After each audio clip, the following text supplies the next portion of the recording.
Ciao, amici. Welcome back to another hot, steaming hot episode of the best Serie A podcast in all the land, Calcio Culture.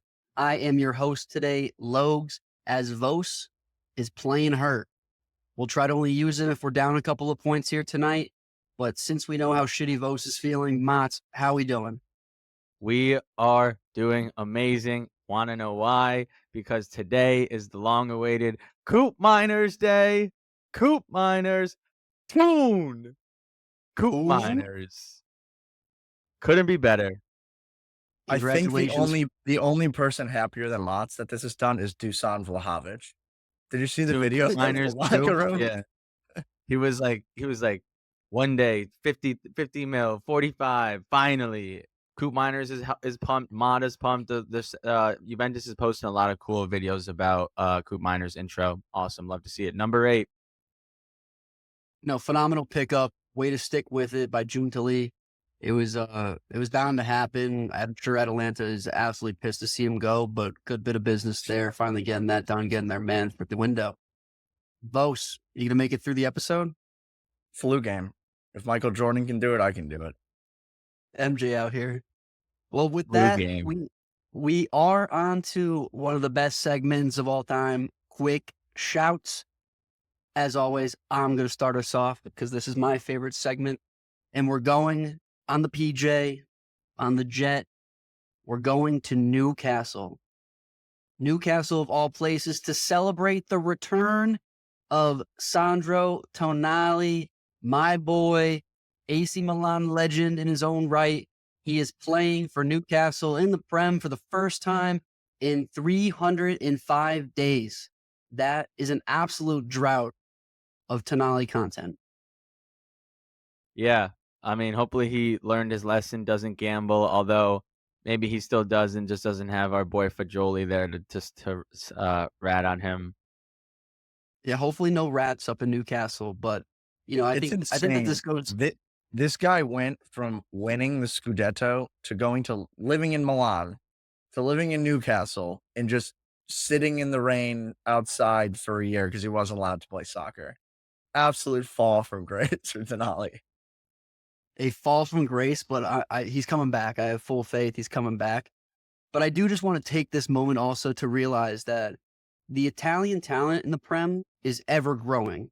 A quick list of names that are playing not only in the Prem itself, but also in the Championship, because I think that there's a couple of names that we need to keep an eye on there. You have Tonali at Newcastle, Jorginho at Arsenal, Chiesa. Oh, did I just break the news? Oh. We got Vicario in net down at Tottenham.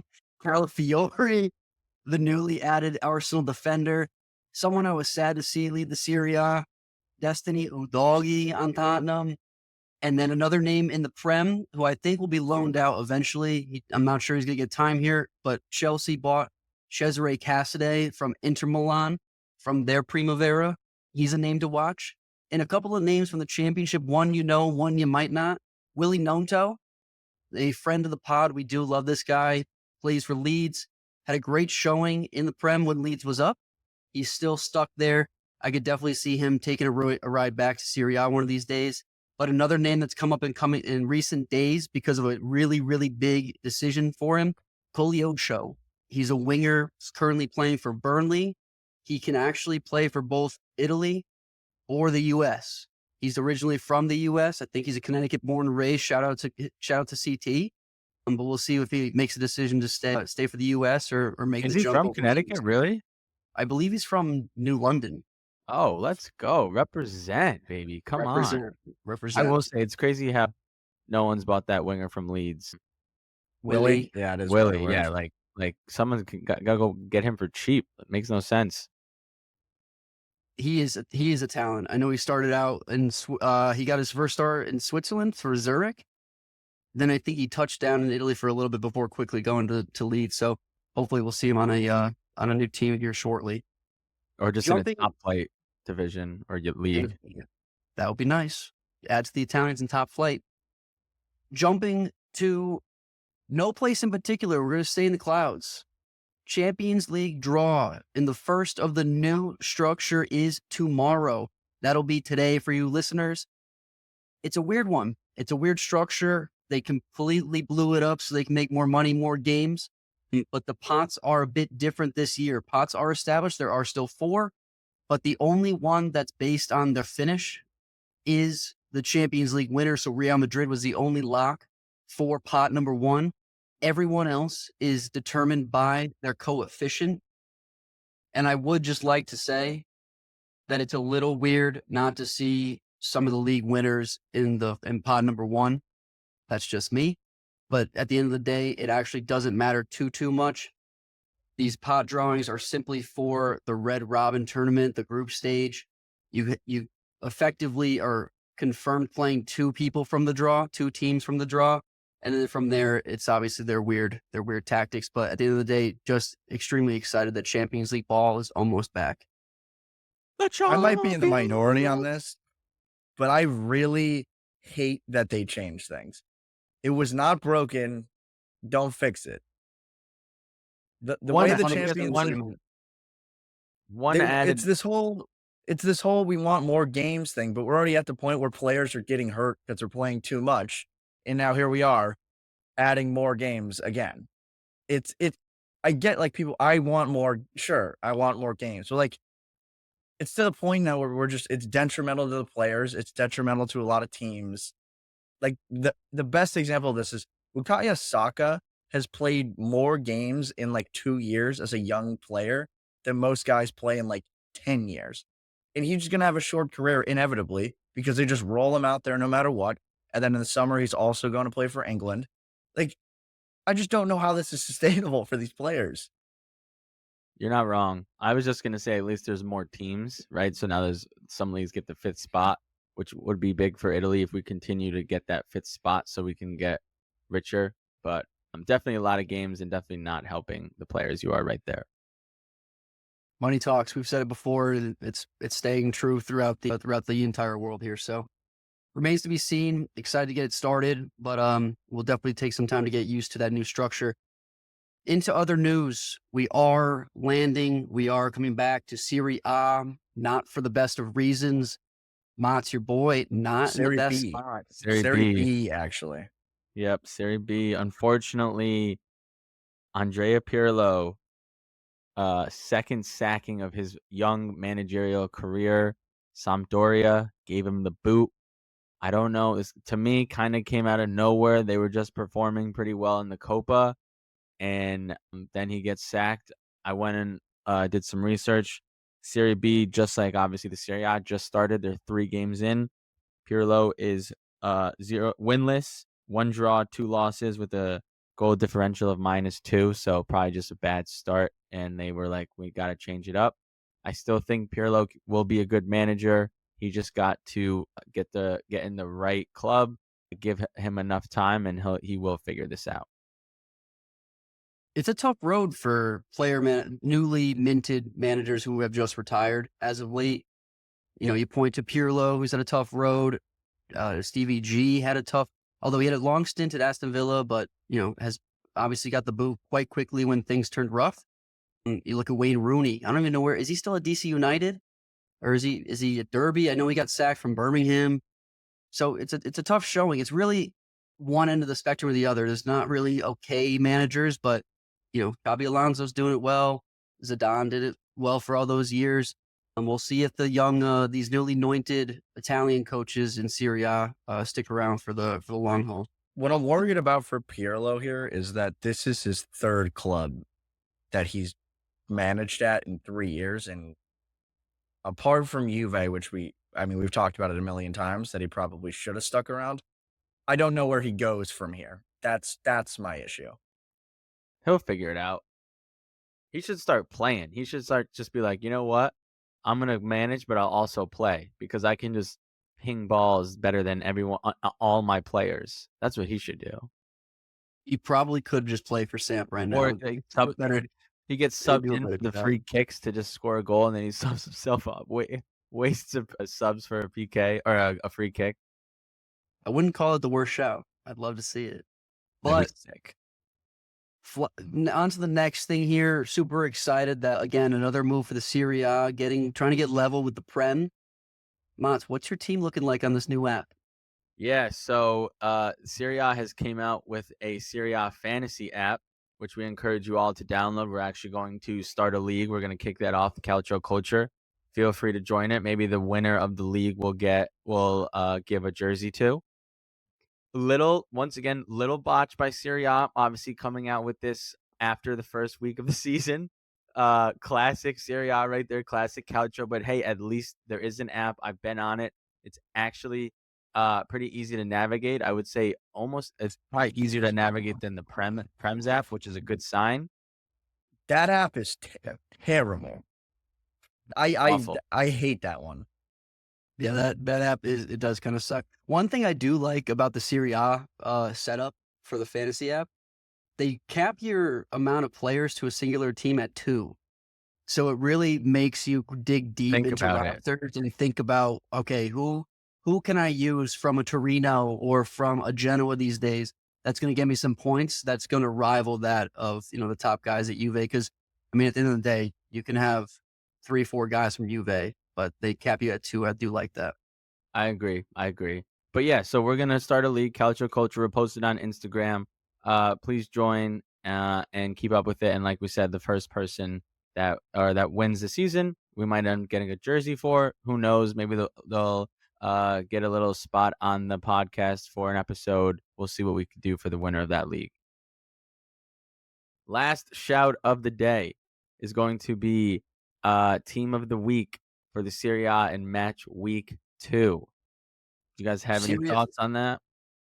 Well, my thoughts here, I think I think the team of the week here was a little misleading from a little bit different than match week 1. I think it was pretty spot on from there. But front 3, Kvara, Shea Adams, Vlahovic, midfield Illich, Çalhanoğlu, and Bernabe from Parma, and then your back line being Valeri from Parma, Darmian from Inter, Rahmani, and Di Lorenzo of Napoli with Milinkovic-Savic in net. My biggest qualm here, which I don't think it should be a surprise to any of you Paisans, is that Colombo 100% deserves to be in there over Shea Adams. A goal and an assist. I know Shea Adams played really well off of Dufan, but goal and assist, that should get you in there. Nothing to say about Kvara and Vlahovic. And then the back line, I mean, how do you not have Buongiorno in there if you're going to have the rest of the back line for Napoli? I definitely think you have Buongiorno over Rahmani, but other than that, I think it's a big shout to Milinkovic-Savic, who had an unreal game for Torino against Atalanta. That's all I got to say. I would have liked to see another Parma player in here, I think. Bernabe played well, but I would have liked them throw like one of the wingers in the midfield over Bernabe. I thought he was good. It was good, I agree, but it was just loaded up top this week. It was tough. Yeah, it was a lot of line. Well, Shea Adams also, Lokes, just want to let you know, also got a goal and assist. That could be why he did have an assist. His goal wasn't a PK as well. So that, I mean, I'm not gonna sit here and shit on Shea Adams, but yeah, I just love my boy. I think so far though, the Serie A hasn't been completely out of bounds on these team of the weeks. Just their positioning has just been out of bounds. But in the terms of the players, I think they've been pretty spot on. No, I agree. And with that, quick shouts for the week for this Wednesday sesh is done. We're going to take a quick break. And again, as we head into the dog days of the Mercato, we're going to touch on the highlights from the transfer window here. We'll be right back. And we are back with your Mercato update here, starting us off with the one and only, the saga, Chiesa. Mats, how we feeling? Rest in peace, or RIP in peace. You know what? The saga's been long, so I've had weeks, months to prepare myself for this announcement and this departure. Chiesa answered some questions at the airport, I believe, or when he was flying out and flying into Liverpool, and he answered them with such grace, saying Juventus will always be a part of me. I loved my time at Juve, but I'm very excited for this new challenge for Liverpool. You gotta love Chiesa. Just handled it with such class, even though we didn't handle it with class. We just kicked him out. If there was one team that I was gonna see Chiesa leave to, it would have been Liverpool because I think he fits that style of play. I do like to support Liverpool in the Premier League because of my boy Potts. Shout out Juve Pool, as I mentioned before. I think that Chiesa will play well, and I will be tuned in on him for the Prem. I don't think we really need to talk about this any more than we have. My only last kind of signing off point in here is I am disappointed that he's leaving the league. I'm happy that he is going to Liverpool because I think it will be a good situation for his game personally. But I would have liked to see Roma just get this done, keep him in the league. We can watch him a little bit more. I think he also would have worked there. But at the end of the day, money talks, and that's what gets the business done. Money does talk, but Roma definitely went for him, and he kind of said no to Roma rather than Roma saying no to him. But yeah, Yeah, we've hit this point a bunch this summer, so not much more to say, but happy to see him going to get some playing time for sure up in Liverpool. With that being said, and the fact that we're tuning in to the Prem for Chiesa, we're going to be tuning in to Juve's brand new midfielder, Mats. And just very quickly, what finally got the deal done for Coop Miners to read? I just think it was Atalanta knew he was a Juve player since a month ago, and they finally just let him go. I don't think there was any one thing that made it happen, but I'm glad that he's on the team now. This could have also been because Atalanta in the last 2 weeks spent a fuck ton of money out of nowhere, and I think that was also partially like, okay, now we have to do Yeah. this. We can't keep I him on the think books. yeah. Well, so I think that was also because, like, that practice right before the Super Cup, Coop Miners was like, "I'm not training. I wanna leave." And Gasperini went to the press and was like, "Hey, he is a Juve player in his mind." And then Atalanta saw that and was like, "Alright, let's spend the money that we're going to make Juve pay for him." And then, as you said, they just went on a spending spree, but I couldn't be happier. I personally think Toon now makes our midfield the best midfield in the league, and I think we're starting off very scary, and we're only gonna be scarier with this addition. Definitely the deepest. I'll give you that. But speaking of that money that they've been firing out of their pockets and why they needed to sell Coop here, Kossounous, a center back from Bayer Leverkusen from Xabi Alonso's team, Atalanta spent 35 million US dollars to bring this guy in. That's a big price tag for a backup center back from another team. However, this guy looked great last season, backing up the likes of Tapsoba and Jonathan Tah on the Bundesliga winning team. And so I think that this is a decent buy for them. Really need to fortify that back line, as we've said before. And so good buy. I think that he'll progress nicely under Gasparini here. Vos, what do you think? And I know you're a big Bundesliga guy, so what do you think about this purchase? I think this is more of like one of the ones we look at that's just this was just you needed a center back, and we've already seen that at the beginning of the season. We've been talking about Atalanta center back core is weak, especially without Scalvini. They already struggle to defend. So when you go and you spend this kind of money on a center back that's played for a team that went invincible up until the last game of the season last year, you know what you're going to get, which is a guy that's not going to fuck up. And at the end of the day, that's what Atalanta need at the back. Because when they do concede goals, it's 1v1 defending or idiotic defending or lax defending.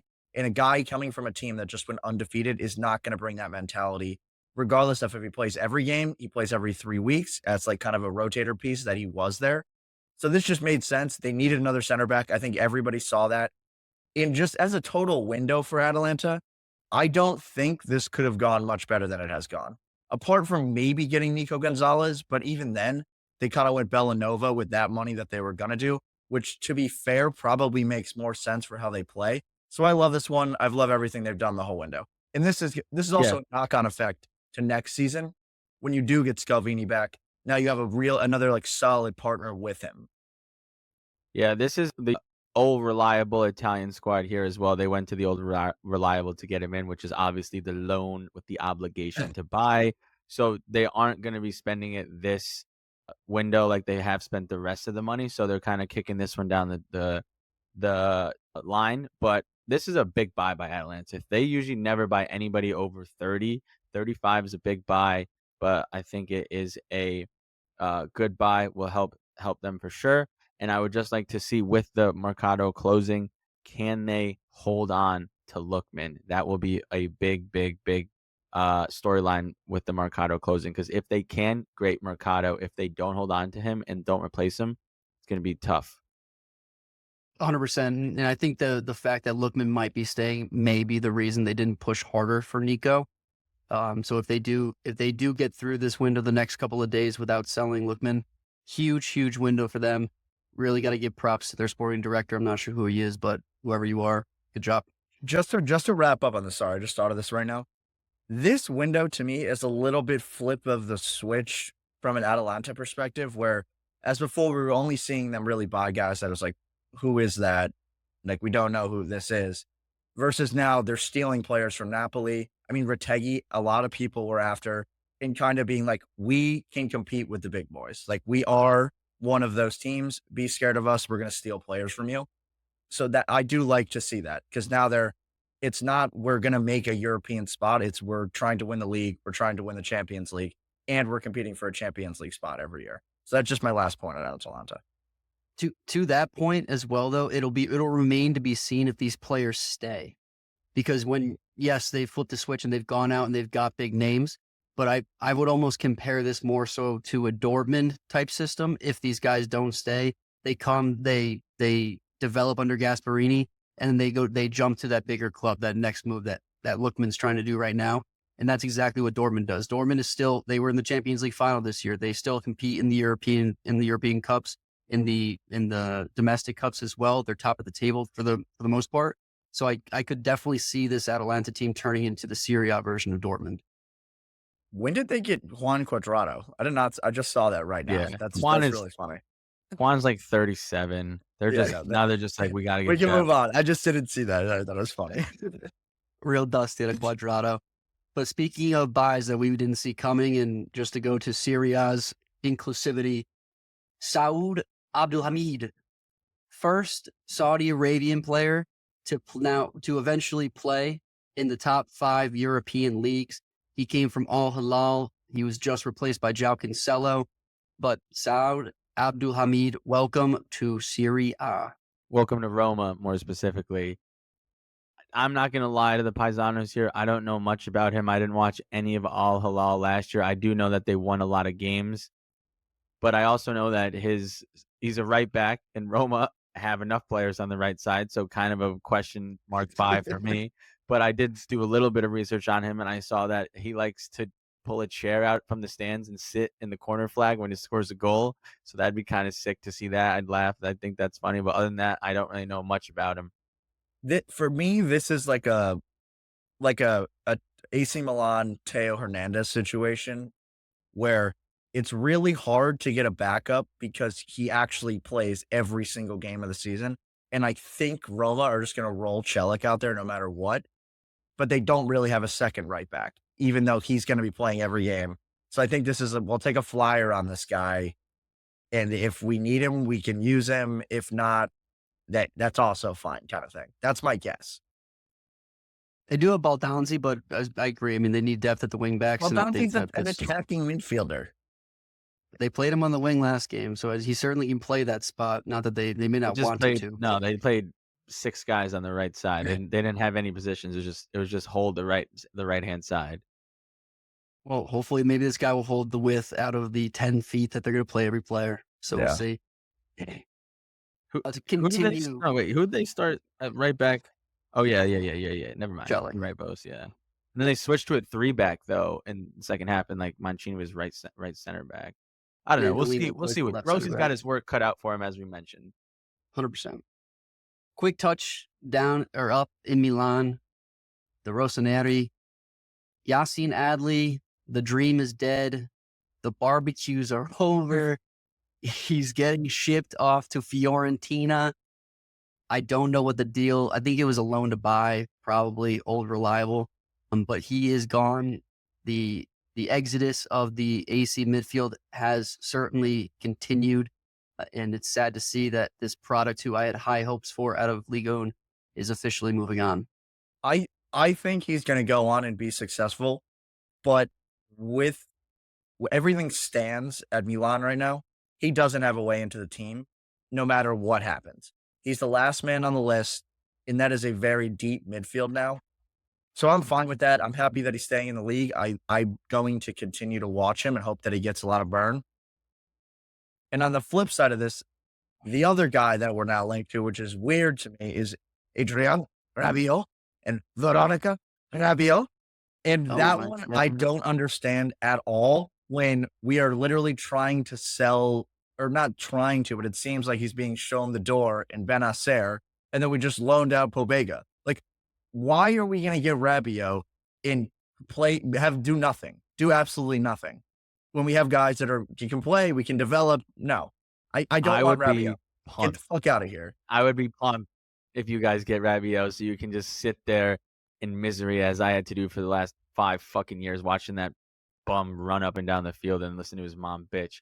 But this would just be like, think of a midfielder who you have a plethora of, and it's just like, let's just get another one. Let's just go get another one. The same exact build, the same exact style of play. It's like you can't have enough. Or Fonseca's like, I can't have enough of these 8/6 guys. This would make no sense. I would be so pumped if this happens. If you guys get Rabiot, I would be absolutely devastated if we used our last 3 days of the window to focus on bringing in Adrien Rabiot. I don't think it'll happen. This doesn't fit the archetype that that Fonseca is looking for. Although Pobega leaving, who is more of a six than anything else, Benacer, who's more of a holding midfielder, who's leaving it more than anything else. We were in the works for Kone, but now from what I'm hearing around the league is that because of the Tammy Abraham deal and the Alexis Salamaker swap, which is now official, Kone is supposed to now go to Roma. So for us, that is going to be a huge question mark going forward if we don't use the next 72 hours to find another holding midfielder to replace the probably leaving Benacer, the left Adli, and the left Pobega. What I especially don't like about this, and I always kind of refer to this when we talk about transfer windows, if the primary guy was Kone, which would make a lot of sense for Fonseca, like clearly the way he wants, not clearly, because I don't actually know because nothing looks right, but he wants guys with energy that are pressing and that sort of thing.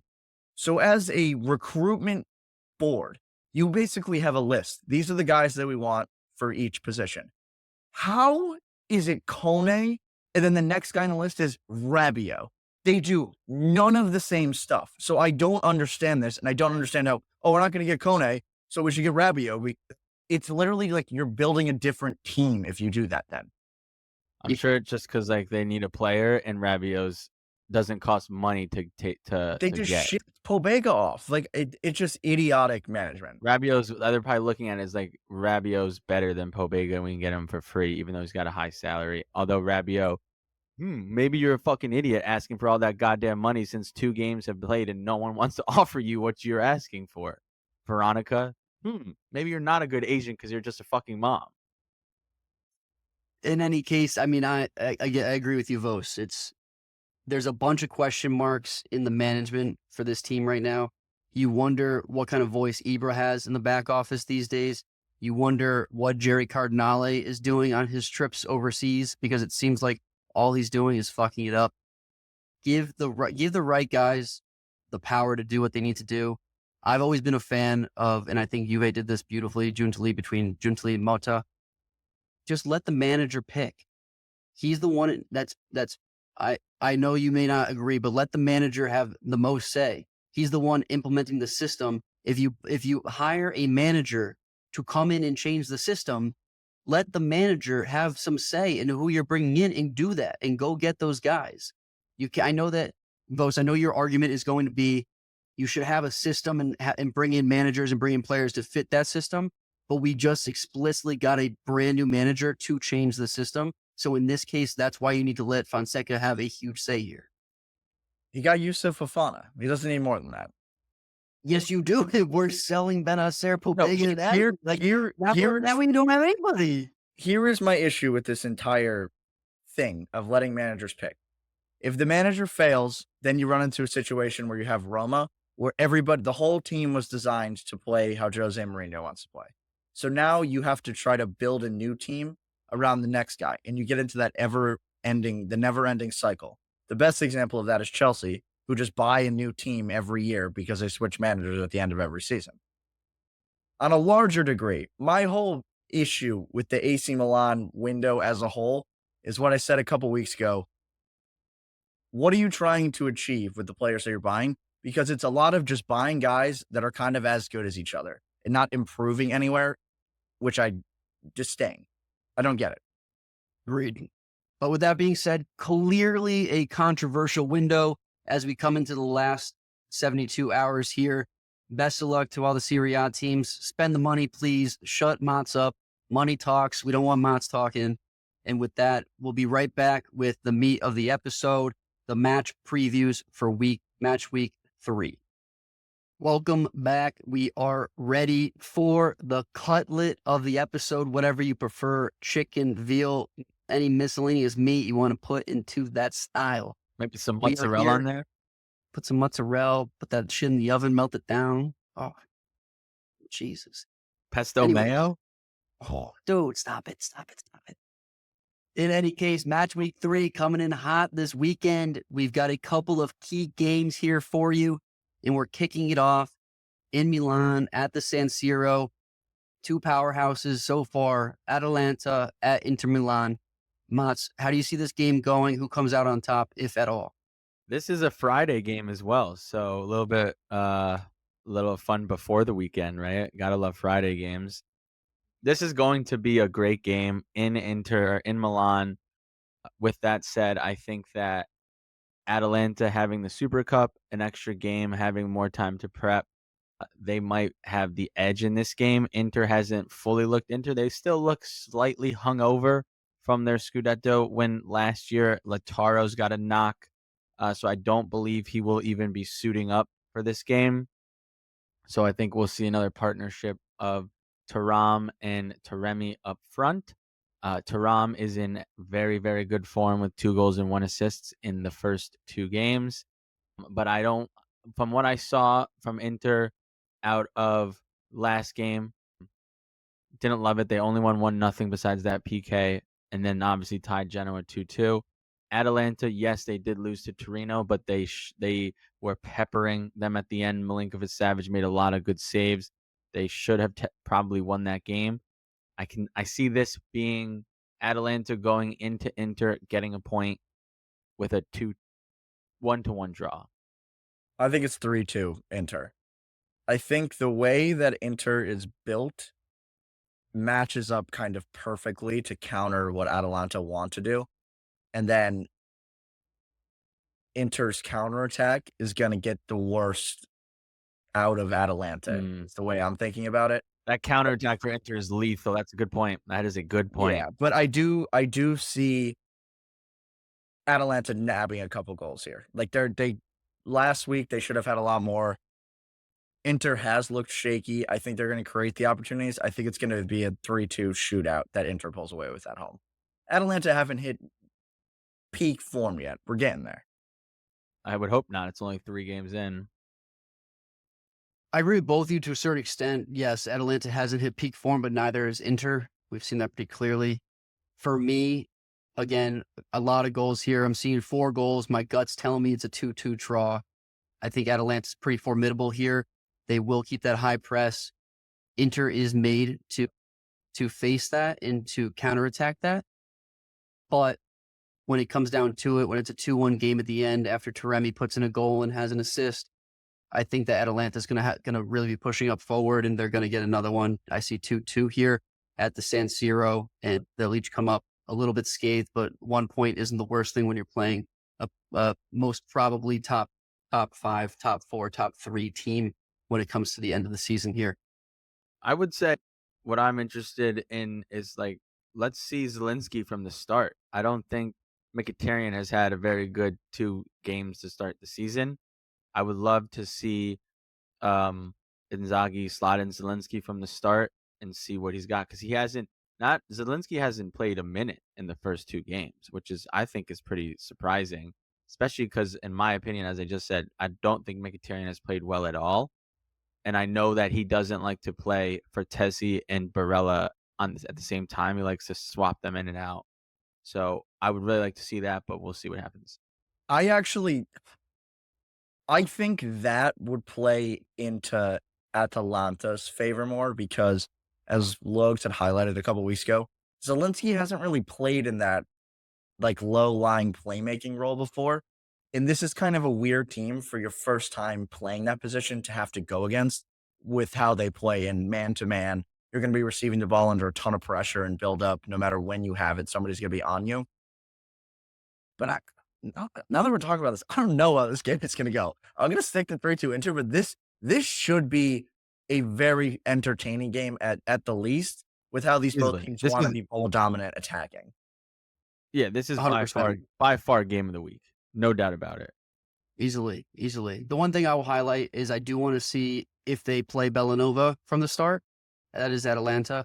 I want to see how DeMarco is able to adjust to that type of speed, that type of aggression from the wing back on his side, because typically DeMarco is a little bit ball dominant and can edge up. Obviously, he's got Bastoni behind him, but I do think that Bellanova could be the kryptonite on that side, and I would love to see him come to form and solidify his spot on the team, although Zappacosta's in form, so we'll see what Gasperi wants to do with the lineup come Friday. The second match that you should keep your eye on, and it should be a bigger game, although one of the teams a little bit out of form here and definitely some big question marks. Roma is going to Torino. They're playing Juventus. Mats, give us your take. I honestly forgot that this was a game right a second ago. This is game of the week. And this is definitely game of the week. And we No, got it is Roma and not. Juve. These two No. teams should be, I mean, Roma started off poorly, but like these two teams should be top four. I guess so should Atalanta and Inter. I think it can go either way for game of the week. But I mean, this couldn't have came at a worse time for Roma and couldn't come for a better time for Juve, in my personal opinion. Roma currently no balance. I'll keep saying it until they figure it out. They only want to play on the right. Juve have nothing but balance. They'll play on the left. They'll play on the right. They got guys interchanging on the field, constant fluidity. I think if Roma even attempt to dominate the ball, they're going to get countered an insane amount because that's what Empoli was doing, and Juve obviously just have way better players than Empoli. Not to mention a stronger midfield. I'm seeing a lot of reports saying that Nico Gonzalez should be available for this game to be picked, which would allow us to have a slightly better right mid because I know Way is still out. I'm hoping to see Douglas Luiz play from the start here because I think that he is ready, and this is a team that is strong, and we need to see him from the start. And I'm also seeing reports that Coop Miners could be ready for this game. He definitely won't start, but that'd be amazing to see him play. But like I said, I don't think that. I think this is coming at a perfect time for Juve because Roma are still ironing out the details that they're trying to play with, and Juve is not the team to figure it out. Like you have to have it figured out for Juve, especially when you're at Juve. I got Juve winning this game 3-1. I had a vision. As Mats was just talking there. It took me back, and I was kind of having some deja vu of watching All or Nothing, the Arsenal edition. And you had Mikel Arteta, a phenomenal Arsenal player for a very long time, take a shaky from the start Arsenal team. They dropped 9 out of 9 points to start that season to a 5th place finish, a real turnaround there with some real talented youngsters, some guys that weren't necessarily solidified, and on the other side of it had some real seasoned vets. I think Roma do eventually turn this around. This is not the week that they do it. This is the week that they continue on this horrible run to go to Turin, to go to is it still called the Allianz? Yeah, Allianz. So go to the Allianz to play this Juventus team who is in the best form I've seen them in a couple of seasons. This is not the turnaround game. Although I will preface this with every time I see a bloodbath, it turns out to be a 1-1 game. But I think that this could get very ugly. Roma might come out and try a little too hard to turn it around. And I think Juve is going to eat them up in the midfield, have the ball the entire time. This could be a 4-1 finish. Juventus. I'm going 3-0 Juve. This is shoe-in bloodbath. Roma hasn't been able to score. They haven't been able to create. They haven't really defended well. And they are running into the hottest team in the league right now. Even more so than that, with the players that are continuing to come in for Juve, the competition within the team is continuing to heat up. So no matter what's going on, all these guys are going to be fired up to play. And then even beyond that now, this is their first big quote unquote challenge, we'll say. So whoever's starting is like, and this is what I'm guessing Mata is going to be like, we're not here to win this. We're here to beat the piss out of these guys. Like, we're at home.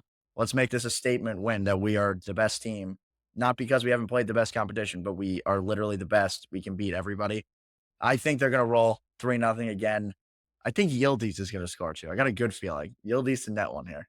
Yildiz been playing So- real well. I thought that they jumped the gun on giving that 10. He's got 2 assists. He's been balling in every game. I mean, I love that you guys are so in favor of Juve, but this just now it just screams Roma's true. gonna win this True. game because we're Or all in agreement. 0-0. But Yeah. like I said, and you guys said it too, it just this I do think De Rossi turns it around. I think Roma finish top 5, top 4 possibly this season. It's just not the game to figure it out this game because Juve's been playing so well. However, this is Juve's biggest challenge. Di Gregorio he's only had 1 shot on target. So we haven't really seen Juve's defense tested. I assume that we will this game. So this will be pretty telling on how Juve's defense will be maybe moving forward. But yeah, you guys, I love that you guys are on Juve and agreeing, but it makes me a little nervous. Also, Dybala coming back to Allianz. It's a big game. It's not the game of the week, but it's a big game. So on to another game this week. Not so big as the first two, but could be interesting considering the way that Parma has been playing. Parma's traveling down to Naples. They are at the Maradona. They are playing Napoli. Napoli was coming off a 3-0 win. Are they back? Vos, what do you think? I'm going with yeah.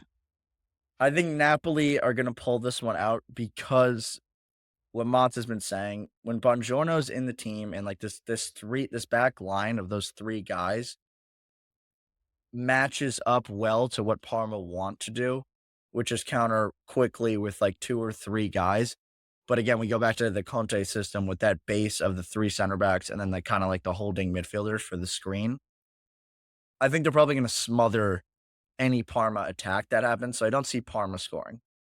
My issue with Napoli is more, will they score? And Parma is very organized, hard to create chances against. So I think they'll get 1, and I'm going to leave it at 1-0 Napoli. This is not a game that really fits into what they want to be doing. And that, like, how they want to win is kind of absorbing pressure, countering hard, particularly with Kvaratskhelia. But I do think they will be okay, and this will be 1-0. They're at home. They just destroyed Bologna at home, so I'm probably going to be wrong about this. But I'm going 1-0 Napoli. This is a great match week. I mean, we got great game after great game. This game is a scary game for me, or in my opinion. I like Napoli. They looked great. I love that they're at home. Conte, as we mentioned, fortified the defense. It's tough to score on them, especially when they're going to be at home. But what scares me the most is Di Lorenzo and Dennis Mann plays on the left, right, for Parma, or he's on the right. But the other Romanian's on the left. I mean, Mihalovic, yeah. Mihalovic, he's going to kill Di Lorenzo, I think. Yeah, but Will I think Mazzocchi is going to be very important Yeah. to help with that in this game. He's been good. He's not great, but he's good. He's been great, and he's been great on the counterattacks too. But He's definitely fucking better than Calabria. yeah, I mean that's no question. Trash can's better than Calabria. But it's interesting because both teams want to play on the counterattack. Obviously, Napoli will probably end up having more of the possession. Lukaku isn't finally a player of Napoli. I think that he will play because he's Conte's guy. I think we'll see him from the start. Cavada just had a kid. He's in dad mode. He's in form. I don't think Parma have anybody that can defend him. I think, and like you said, I think Buongiorno, Rachmani, they will smother their attacks. Zambo will smother their counterattacks as well. I think Napoli get this done 0-2. 0-2 is a good shout. I'm going to ride that train as well. What I will say is, and I think Vos hit this on the nail on the head, they're going to have a back 5 at all times, and it's not going to be the wing backs. That's adding to that. It's going to be the 3 center backs of Buongiorno, Rachmani, Di Lorenzo, and then Zambo and Lubaka standing right in front as a shield. AC Milan was absolutely missing that. They were also missing 2 other defenders, so we played a back 2 the entire time, which is not a recipe for success when you're playing a team like Parma who wants to counter and can play tiki-taki. Even if it's lucky they got through like that and they've got speed. But I do think that this offense is coming into form. They are getting used to playing with each other. You have a little bit of added firepower if Lukaku does play, even just as a sub. I think that Parma's going to get tired. They're going to hold them. They're going to hold them strong, I think, in the first half, but those 2 goals are certainly going to come in the second. What I will say is that there should be a season spotlight on Parma's goalie, Suzuki. He is phenomenal with his feet, which you don't normally see from goalies, so that's always a great add. He is from Japan, Japanese descent, from New Jersey, now is on Parma. He is the starting goalkeeper for the Japan national team. So I would just like to say, let's keep a spotlight on him. Let's see how that goes, because that could be the next Di Gregorio, the next Vicario to come out of Serie A and to go to a much bigger club who's in need of a ball playing keeper. So keep your eyes on him. That's a great shout. I was actually going to bring him up as well. He's a great goalie. Won goalie of the week last week, and had a great game against Milan. Saved a bunch of goals. I will say, Parma. The result, if Parma tie this game or even win this game, that's how you're going to know they are the real deal. If they go into Napoli and get a point or get 3 points, I know we talked about it Parma last episode and how we were very high on them, but if they do it in Napoli in the Maradona, they're the real deal, and it's like watch out for Parma. 100%. 100%. They get a point here. The storyline is on. Match 4 for this week to keep your eye on, and then we'll just rifle through the rest. Milan at Lazio. 2 teams in peril. What do we think is going to happen here, Vos? I'll kick it to you. How do you think the Rossoneri come out this week going to the Capitale? I think this is a game of everybody playing bad, but a lot of goals going in. I don't think we're going to see anything new from a Milan perspective, in that meaning everybody's going to be running around not knowing what their job is, and the defense is going to be left on their own for a lot of the game. And from a Lazio perspective, I still don't think they're very good, but they do have some good players, and Milan have struggled against teams with not great players. I think this is a 2-2 kind of shootout sort of game. I think we're going to see a lot of bad finishing, but there will be some goals. But it's still the whole Fonseca thing is, it's so hard to predict what we're going to get from this team and how they're going to want to play for each game. Obviously, we're only 2 games in, but I still don't know what the system is. I don't know what Fonseca is trying to achieve.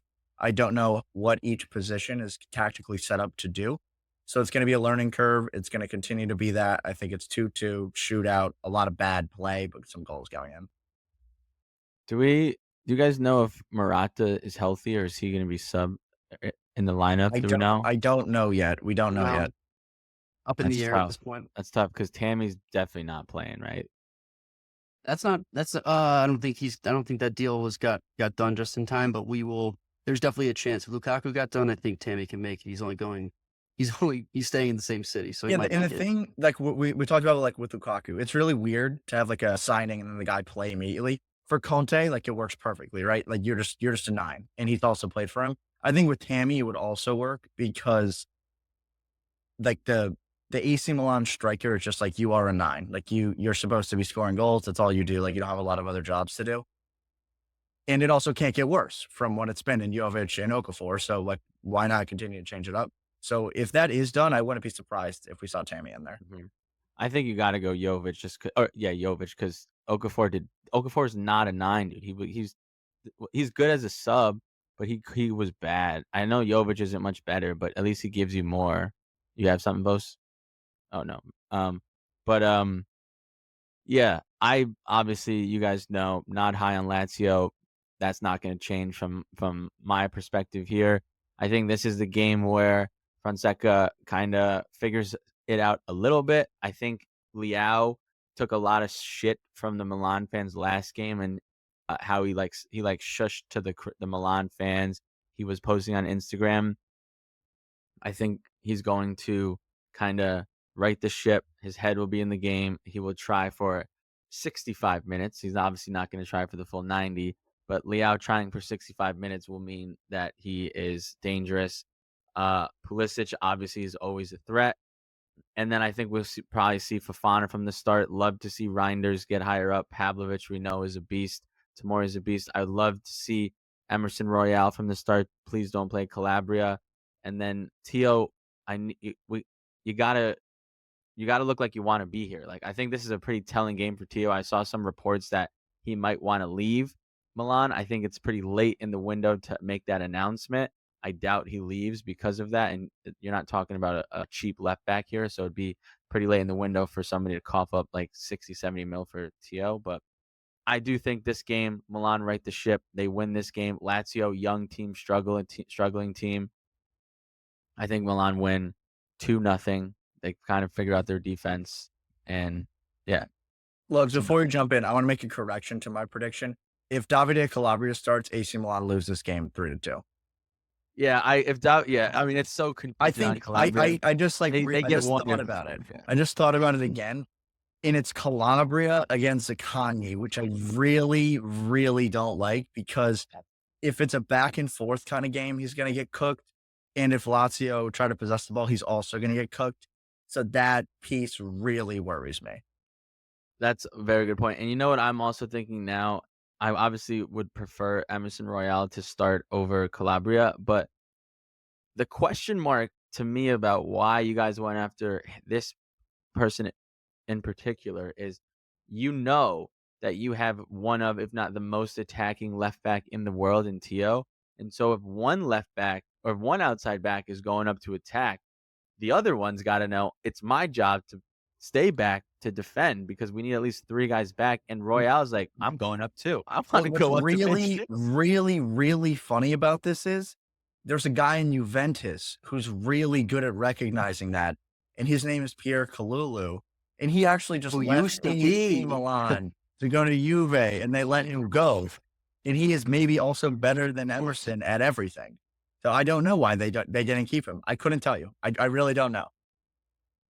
I mean, to that point, though, the idea with Emerson was that he did fit into a system that Fonseca is supposed to implement.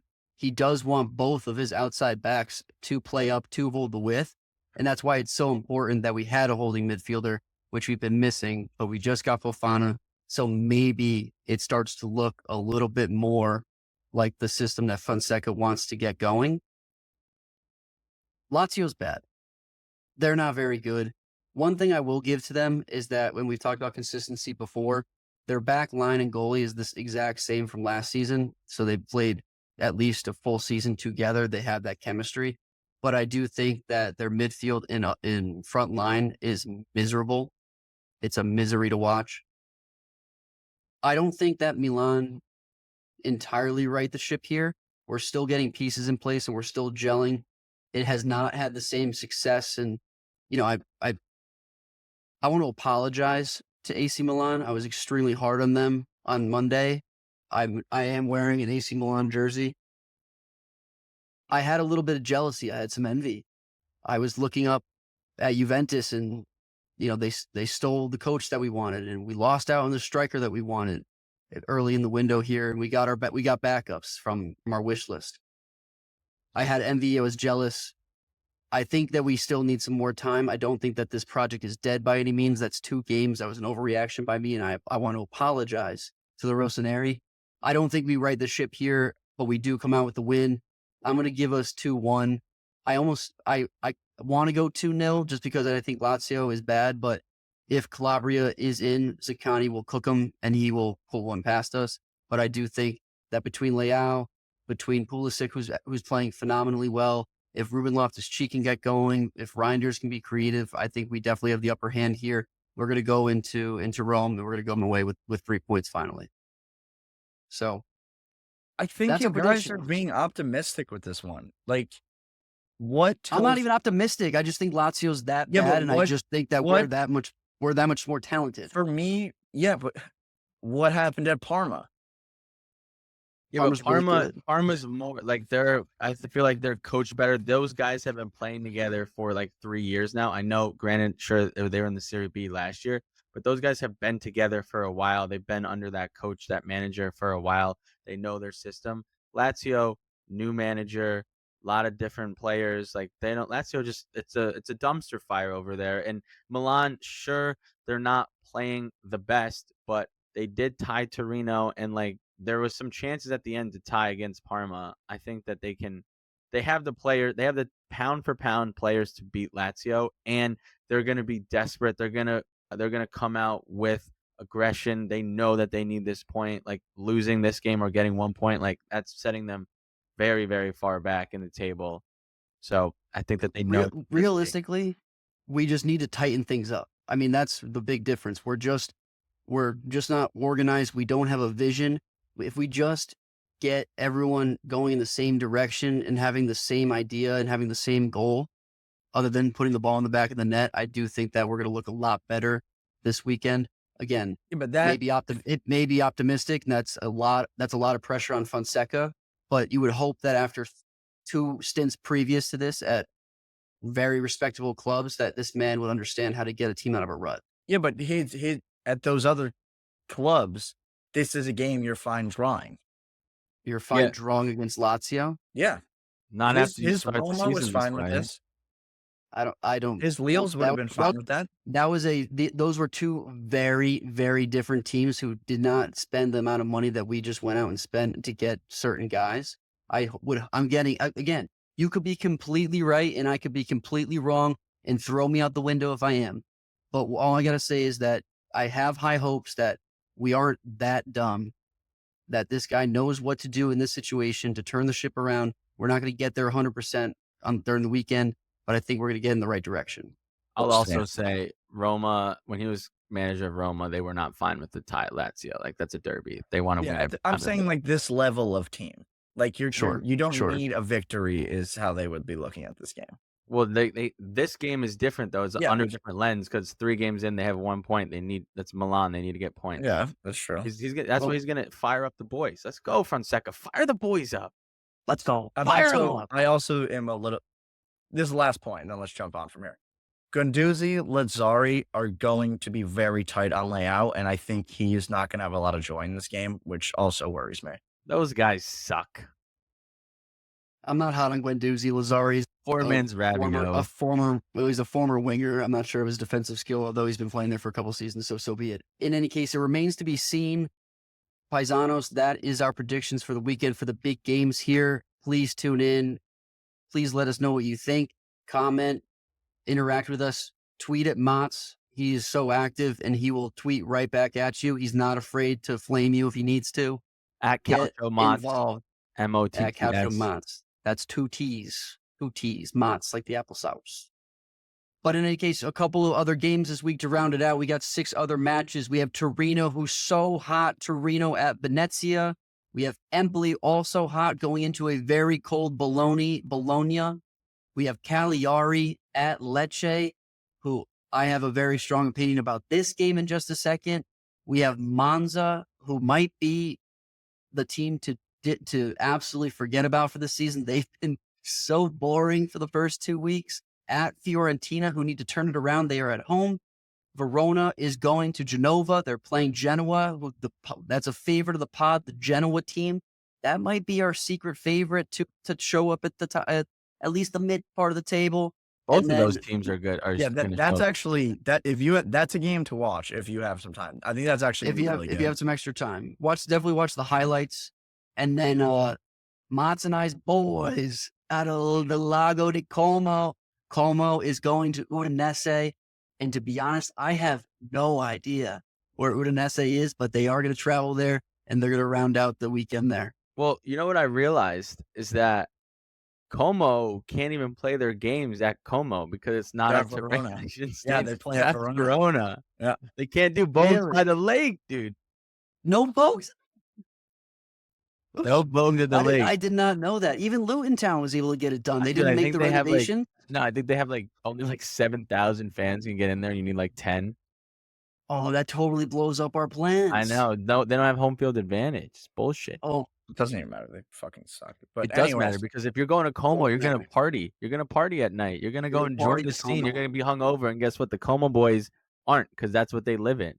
They've been there. They've done that. They're Yeah. not going to get distracted. But in any case, Paisanos, that is your match week 3 lineup. Get excited. Get fired up. We're going to take one more break and then the best segment of each week. And we are back to it. Colpi di luna. Luna.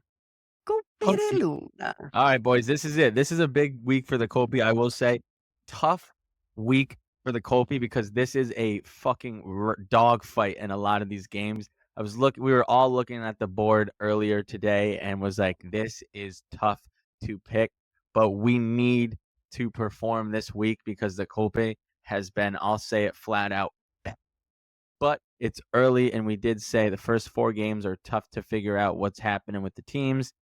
It will get turned around, but this is a pivotal week in the Colpi. this It is. is a really bad week for me and Lokes to try to get on the board. Like, it's not looking great. I really like my pick, but now that I'm looking at it, this screams trap bet. Like, they want you to Trap. they want you to bet this because they know something. And I'll start on mine.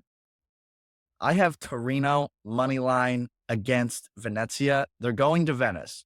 Venezia is very bad. We all know that.